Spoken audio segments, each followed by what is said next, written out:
Hey everyone, my name is Alex, and today I'm going to present a script that I wrote in Mel for you guys to use. Um, I will have a link to download in the description, and basically this is a control doc that you can use for all sorts of different things.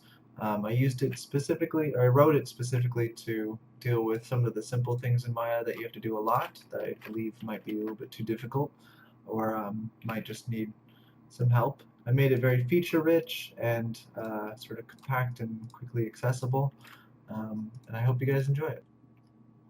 Okay, so the first thing that we'll get to is this position module, and this just has a bunch of buttons that are useful for just sort of generally useful in Maya. That's why it's up at the top.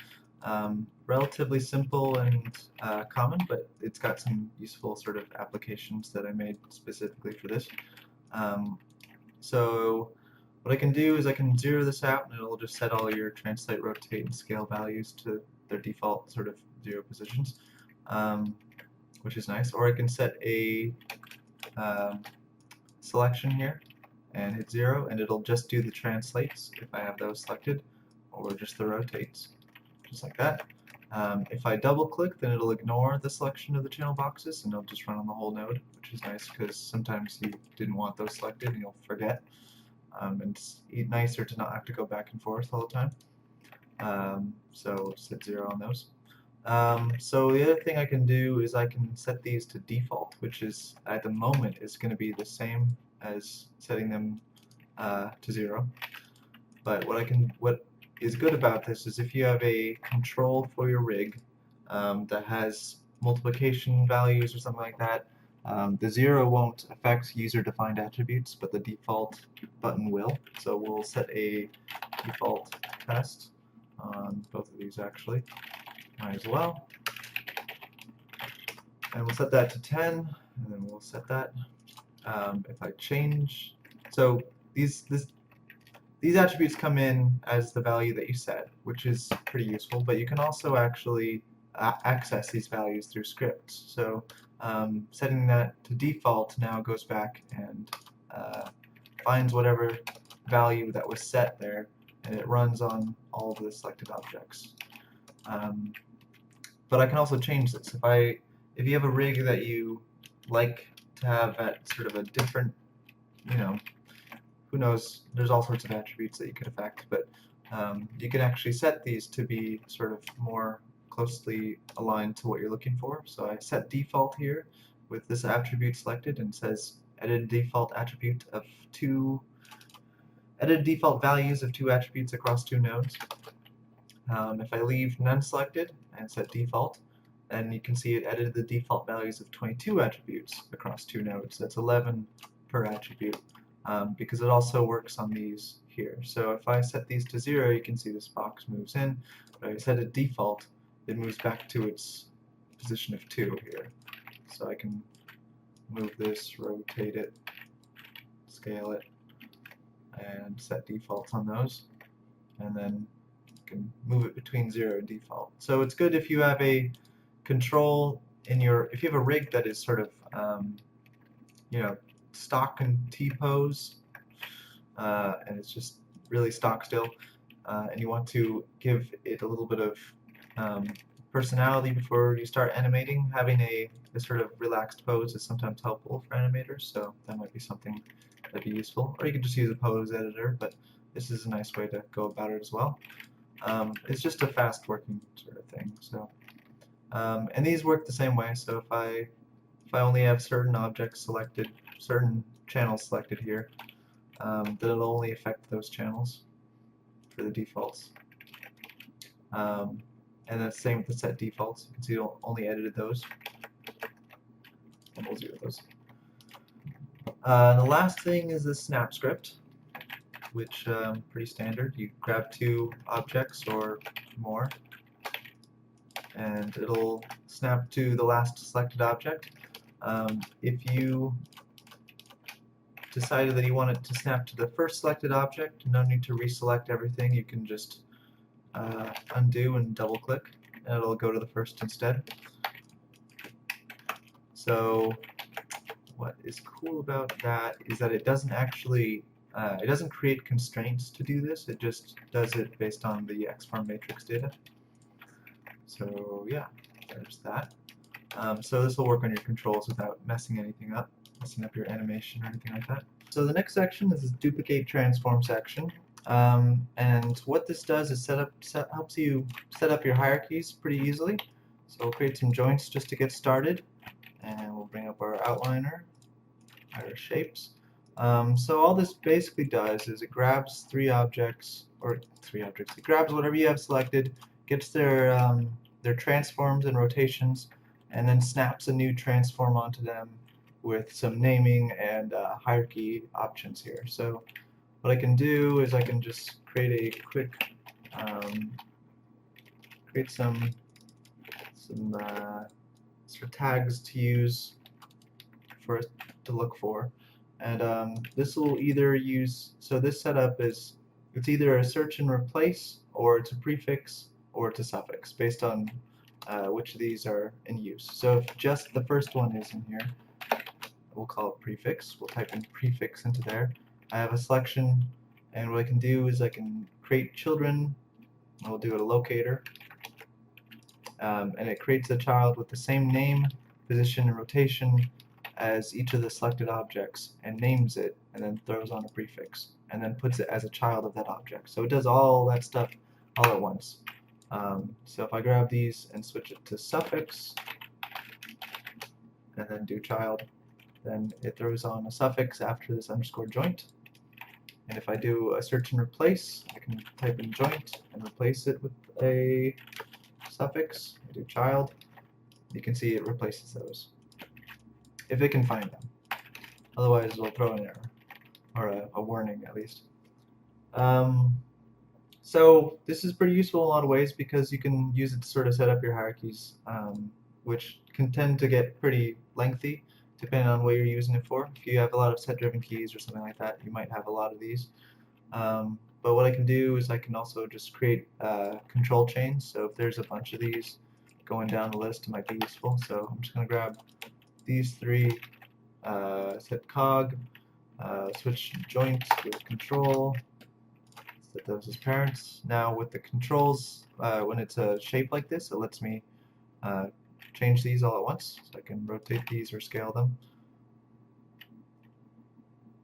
That's close enough. So to get to that, by the way, there is actually an option if you don't want to download this. It's called Convert Selected Curves to CVs. So if I go to Select and grab all CVs, that's just what that does. And then to be able to change them all at once like this, you go to Tool Settings, switch to Object from default. For both Rotate and Scale, these are separate settings. They don't follow each other. But yeah, that's sort of a good way to get your controls changed all at once, and it just sort of sets it up for you when you create them. So yeah, so I created those as parents, so now each of these are driving the joint beneath them. And I can create controls above those. I'll set a null above those. I'll switch these, and I'll do group and set that to parent. And now I have a whole hierarchy here. So just to show you, I mean, these drive, just to show you that, but like, okay, so other things that I can do here, so I can grab the prefix or the suffix of any object I have selected, and this will just sort of parse through and find the first or last object with the underscore, or before the underscore. So if I hit prefix, it'll just grab whatever object selected prefix. If I double click, it switches it to suffix mode, which grabs group or control or joint and all that stuff. Hit this X to get rid of it, or switch them to move it onto this side. So it just sort of gets it done really fast. So what we'll do is we'll grab these guys and we'll create a locator, and we'll go through this whole list. So with the control, with loc. So what I've been doing is parenting and childrening, whatever. So parent, like I showed you, creates locators above the controls here. So that lets you drive everything with the locators. Child puts them each as children under the same under the selected object and puts them as siblings of whatever else is children there. If you want to insert it into the hierarchy, you can double-click child, and it will take all the current children of the selected object and parent them under the new child. So that's a good way to throw something in between, like that. Orphans, create them under the world, and siblings, put them under the same parent as the object selected. So basically all your options right there. So yeah. I can also chain objects together. So if I grab these joints just to demonstrate, I'm going to unparent these. And I'll grab them in order and hit chain, and it threw me a little warning because it couldn't find my search and replace terms. We'll get to that. But anyway, if I select them in the opposite order, hit chain, they're going the other direction here. I can go mid, last, first, or whatever. There you go. So it does all your things. And if I want to parent each of these objects back to the controls without having to go through and parent each of them, I can just type in joints and control and double-click parent, and there it is. Puts them all where they go. Last thing is if I want to chain objects in a hierarchy already together, if I want to connect these groups together and put each of the groups under the joints, sort of reestablish that, I can grab the groups, set those as a suffix, and look for joint, and then do chain, and that'll work as well. I can also do it the opposite, from the opposite side of the hierarchy, so it's a lot easier to grab the joints, so I just grab all three of those, and instead of searching for group and finding joint, we'll search for joint and find group, and we'll do chain, same thing. It all works. It sort of determines which direction you want it to go based on where it finds it in the hierarchy. So the next section I'm going to show you is this control color section. I already made a video about this UI before, but I've made some updates, so you guys will probably still find some useful information here. And it's sort of a lot smaller, and it's part of the doc and all that, so whatever. So what I can do is I'm actually going to really quickly unparent these so that it doesn't cover up my selection here. So what I can do is I can grab any selected objects and hit a color, and it'll change the color of those objects selected on the shape level. You can see that if I go to the control shape, under index, it changes those colors, which is, nice. It's a lot easier than using the slider here, which is in no particular order and not very useful. So what's cool about this, though, is I can also double-click any of these, and it'll go through my scene and select any objects with that color. I told you that it works on the shape node, but it goes through, finds all the nodes in my scene of that color, and then returns their transforms. So that's kind of helpful. So I grabbed that from that color. I can make sort of some quick edits. I like this red better, or this blue, that sort of thing. But the problem with these sort of index colors here is that they're all kind of taken. You can't really tell that these are just sort of standard controls and they're not templated or anything. Speaking of which, really quickly, I can actually template these as well, and then I can grab them in the same way, and I'll just reset those. So the thing about these colors is they're all kind of taken, so the ability to use RGB colors is something that was added in Maya 2016. So if you wanted to really utilize them to the best ability, you can use this UI. I can grab all of these index colors and convert them to RGB.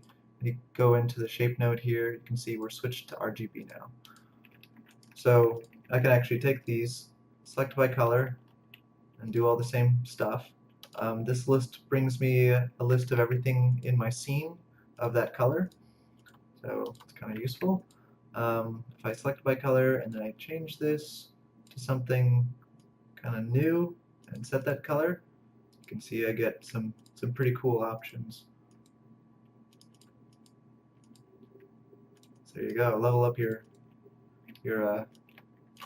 rigging ability right there. And I can do all sorts of stuff to this. I can switch to node mode from shapes, and that way when I set the color, it'll affect the whole hierarchy. When I change it to node, you see it disables the drawing overrides for the shapes, and then just sets it to the node instead. And that's useful because it keeps things from overriding each other and getting confusing. So it's a good way to get it done. I get access to my reference and template options here, and I can still double click from there. I'm going to switch this back to nodes. You can see, switch it back to shapes. You can see it no longer affects the underlying objects. And I can also set outliner colors. So what I'll do is I'll leave viewport and outliner checked at the same time. If only outliner is checked, it looks for all my outliner colors and can't find anything. If they're both checked, it'll look for both of them. But what I can do is I can select by color, and then when I set that color here, you can see it now changes the color in my outliner as well. So it's a good way to get it all done at the same time. So if I select by color, select by color, set color. So there you go. I got all my outliner colors. I can of course make them different colors. I can just uncheck viewport and make this what do I want this to be? I want this to be something distinct, so I'll make it red. I'll set that color. And now it doesn't show me this green because it's only a viewport color, but it does show me this red. If I check viewport, it'll add green to that color palette. As a small addendum to that, I can also select by color by double clicking. It'll add it to my selection. So if I have a selection and I double click, it'll add anything of that color to my selection. In this case, it's looking through my outliner here. If I have any objects of that color selected and I double click again, it'll remove them from my selection. So if I have something like this, if I double click, it'll remove those objects from my selection. So that can be kind of useful if I have a selection I just want to get rid of. Okay, so next I'm going to go over the add attribute section. Things are getting a little hard to see here, but there we go. So I have some problems with the add attributes menu in Maya. For one thing, it doesn't show up when you don't have a selection, so that's kind of weird, but because it doesn't require a selection for some reason. So another thing is that if I'm typing in values, numbers, and I switch my selection, all those get kicked out. I get errors before I've even put in options, so it allows me to put in letters here for some reason. There's a bunch of options not available, and it steals focus every time I make a selection, so like I'll be working somewhere else, and if this window is open, it's just annoying. So I built something else. So here's my attribute section. So this has a bunch of different functionality. It doesn't support everything, but at the moment it supports floats, ints, enum attributes, and some compound attribute stuff. So starting with integers, we'll just do an int test. This loads in a nice name automatically. I just hit save, and this creates an integer for me. I get to keep all these values where they are, so I can now add them to other objects at the same time, and you can see those are now there. And yeah, I can even take these objects here, and I can load it, and you can see now I have this editing here. I can change this min value to -5 and this max value to +5, and hit save, and now these values have changed. And I can even change the name, so if I do int test2 or something, or int name, and I hit save, as long as this float int is there. So if I just refresh that, now that's updated. And I can make those changes to other selections as well. And all I have to do to switch back to creating a new attribute is hit new. If I hit it once, it just gets rid of the editing, so now I can just change the name here and add it in as a new attribute. Or I can double click and it'll reset everything. So I can also work with floats. So if I do a float test here, default to -10. I'll set the min to -100, max to 100, soft min to -50, and soft max to +50. And I'll set it to unkeyable and save. So it comes in with a value of -10, which is also what it will set back to if I use my default script here. If I move this all the way to -50 with the slider, it'll stop there. That's what the soft min and soft max does. But I can still punch this up to higher values. So that allows your animators to have sort of a range that they can work with easily, as well as the ability to animate further up. So yeah, that's kind of cool. I can add that in over here too, just because. Da-da-da. So next thing I can do is I can actually create vector attributes. So vector actor, and I'll hit, with this selected here, I'll hit XYZ, and it creates an XYZ attribute here, which in the attribute editor shows up as these next to options next to each other. They all show up in a group, so I can actually grab an object and add it to these as well, and then I'll add those in, and you can see that now I can connect these. See there, if they're on little parents like before, and I can actually connect them. For some reason they didn't come in correctly because I hit save instead of the XYZ button. There we go. So now I can connect those all at once, so some use to that. So the other thing I can do is RGB values, so we'll do RGB actor, and we'll grab this selection here, and we'll just hit RGB, and that shows up like that with actor RG and B. And then it allows me to actually go into the attribute editor here, and I can change this with the color palette. So that's kind of useful in certain circumstances. And the last thing I can do here is a compound attribute. So we'll do compound test, and I'll set this number to something like 5, and then we'll do float, and I'll show you that. We'll save, and they show up as values like that. I add it over here as well. Then I can take these two objects, and you can see they're parented to one object here, and I can connect them pretty easily like that. It'll just connect all the way across, and those show up in the attribute editor like this. So they all have different uses, and they're all useful for different things. So yeah, so that's those. I can go through and I can delete any of these groups by just hitting this delete button. It'll delete the whole attribute. And I can shift attributes around. I can shift up and shift down and that sort of thing. If I create a compound like this and I shift up with this selection, it handles compound attributes and it keeps them all together. So that's something that the standard attribute shifting doesn't do. I can grab a selection here and I can lock it. I can unlock it, of course. I can hide it. If I double click, it'll lock it and hide it. If I lock and hide all these, if I double click unlock, it'll unlock and unhide the translate, rotate, scale, and visibility channels if it can find them. And yeah, so that's all that. I can just delete and it'll work on that. I can hit G on any of these as well.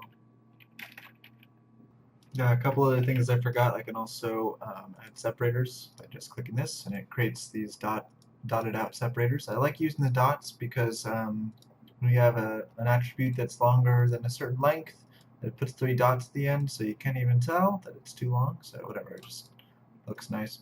And I can add as many of these as I want. Just keeps adding them. And I can shift them up and shift them down. And the other thing that I forgot to mention is that if I create a float option and give it a soft min and soft max, I can't actually edit these attributes. I can't edit the existence of the soft min, soft max afterwards. You can see this is now, these checkboxes are off. There doesn't seem to be a way to do this in Maya that I know of. I can, however, change these regular min, regular max attributes. So if I load this in like that, you can see right now it's set to -100 as a negative value. But if I uncheck these and hit save, now this lets me go all the way to -1000. But I can't change these. I can change these values, however. So maybe it's just as well.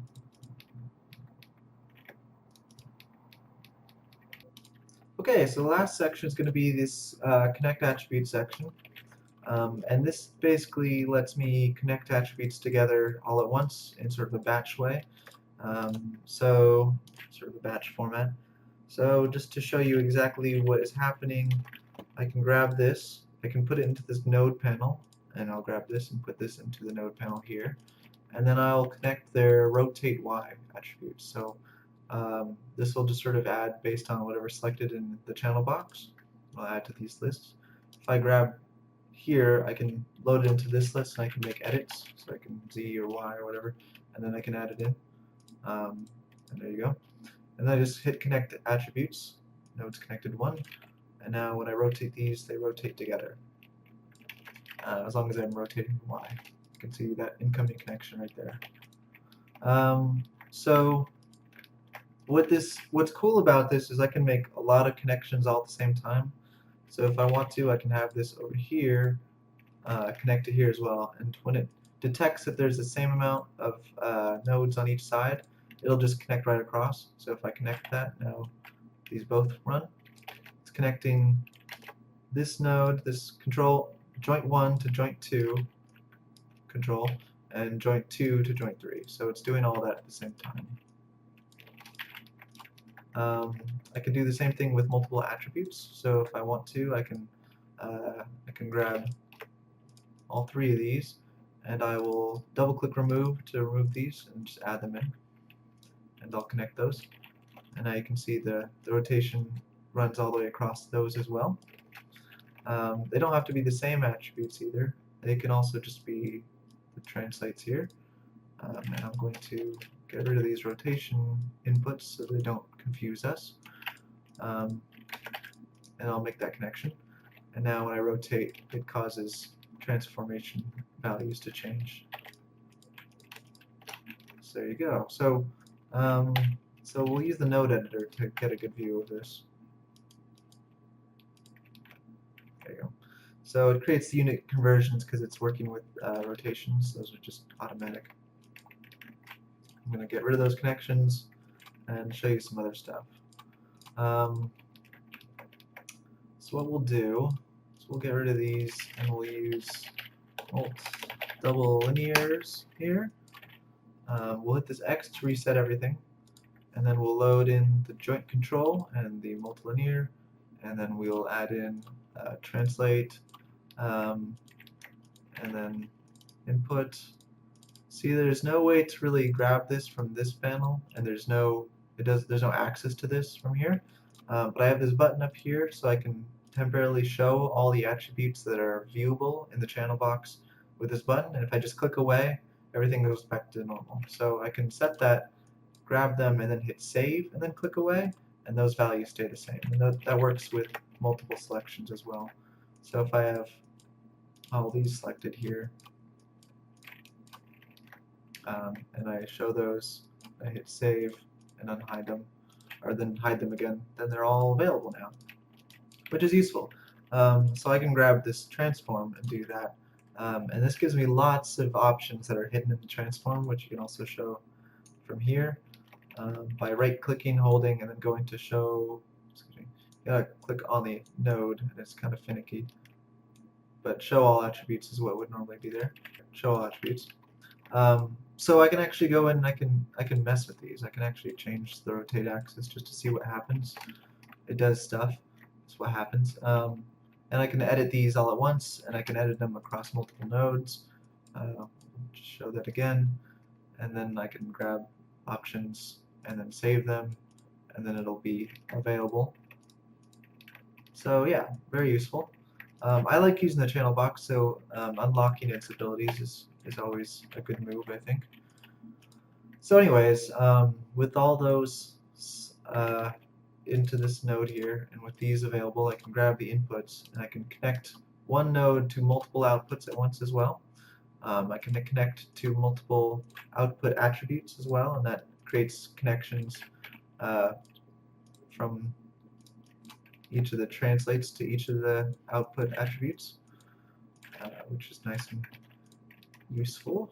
If I want to use the outputs from these nodes, what I can do is I'm going to just grab these here, move them over to the side, and move this guy over here, and remove these, and use the translate X as the input.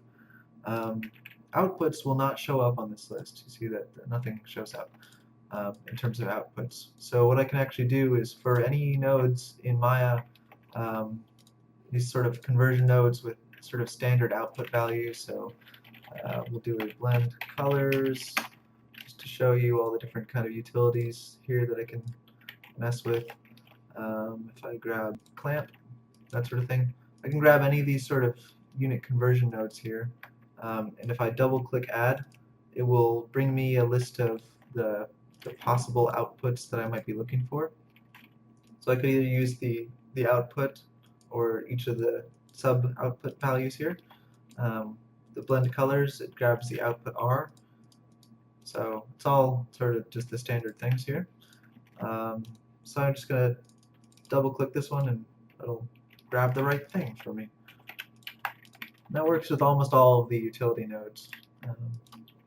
Or it'll make an attempt at any rate. If you can't find it, you can always just type it in here and then just add it in, and it'll try to connect that instead.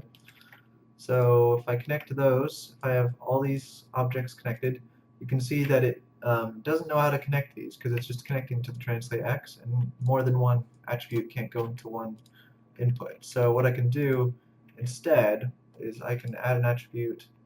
We'll make it a compound attribute, and we'll make 5 of them. We'll save that. I can grab each of these here, and I can connect those one at a time, and it'll connect across. So it'll count how many objects are in each of these fields, and it'll make an attempt to connect across if it can, and otherwise it'll just sort of error out on you. So if you wanted to change the order of these connections, all you have to do is grab them and move them up or down. You can grab multiple selection, and it'll move it up, and it won't flip at the top or the bottom. Can't imagine how long it took me to code this in Mel. It's crazy how hard certain things can be, but I got it to work. And I can also just alphabetize this list, and that'll just reset everything in whatever list you're in. So if I hit A here, it'll alphabetize that. And there you go. So I can make these connections. And this works the other direction as well too. So if I have objects over here, just remove that. So I have one control here going into multiple objects over here, and I have multiple attributes going into each object. All I have to do is grab one of these and it'll make the connections. So very useful for connecting things. So I thought to myself, what if I could make it even better? So what I did is I added this little section down here, and this creates conversion nodes between the objects. This is my factor, so I'm going to set it to 1 for now and just use a unit conversion node here. And when I organize that, that's what it looks like. It creates unit conversion for each of these, which just takes the input, multiplies it by a value, and sets the output. If I set this value to something else, like 2, and I click it again, it'll just update these with a 2. It'll actually delete them and rebuild them. It renames everything based on a pretty useful naming convention. If I do multiply divide, or double linear, it'll set those values to 2. Takes an input, multiplies it by a second input. So multiply divide I can use, and I can actually change this to be divide across the board if I want to. I can do a set range node, and this will set my max to 2. multiply divide sets all these to 2. And I can set driven keys, which will set those to 2 right there. So if I bring up my animation editor here, my graph editor, you can see that it just creates a straight line that goes all the way up and also turns on infinity. So if I do view infinity, you can see that goes on forever. And it'll actually check to see if I have limits to my attributes. So if I have a limit to this attribute, it'll sort of determine that. I'll go over that in just a second here. This just sort of lets me do quick multiplication, so I can just really quickly move around to different standard values. So it's just pretty easy to get from one value to another. So I'll just set that back to 1.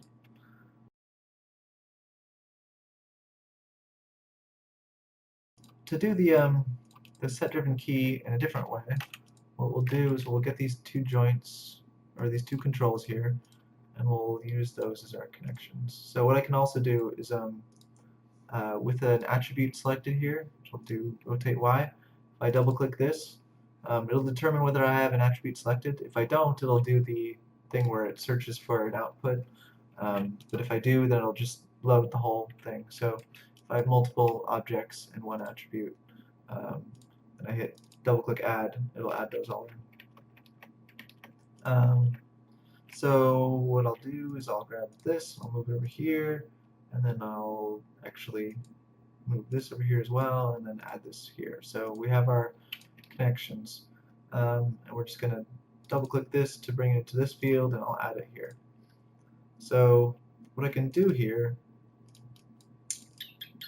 actually I'm going to do something else. Okay, so we'll just use this one object, and we'll delete these. Excuse me, hide, because we unhid those. That's right. Okay, so I'm going to add a quick attribute here. We'll do a new, and then we'll do a float input, and then we will set that to a minimum of 10 and a maximum of 10, and then we will add it, and then we will do a float output, and we'll add a 0 to each of these just to give it a pretty obvious input-output sort of situation. So this goes to -10, the other one goes to -100, and vice versa. So I'm going to connect these attributes to each other, and that way we can look at them as we're working. So I'm going to add it in on both sides as the control. I'm going to add that attribute and that attribute, and I'll just connect those, and you can see it just makes a regular connection, -10 to +10. If I do a set-driven key, though, it'll detect that there are limits, and it'll put the upper limit at +100, and the infinity will just stop there. It'll be linear. And it'll also set my value from -10 to +100. So just to demonstrate that, now you can see that it automatically sort of sets that up for me, and sets up the ratio between the two.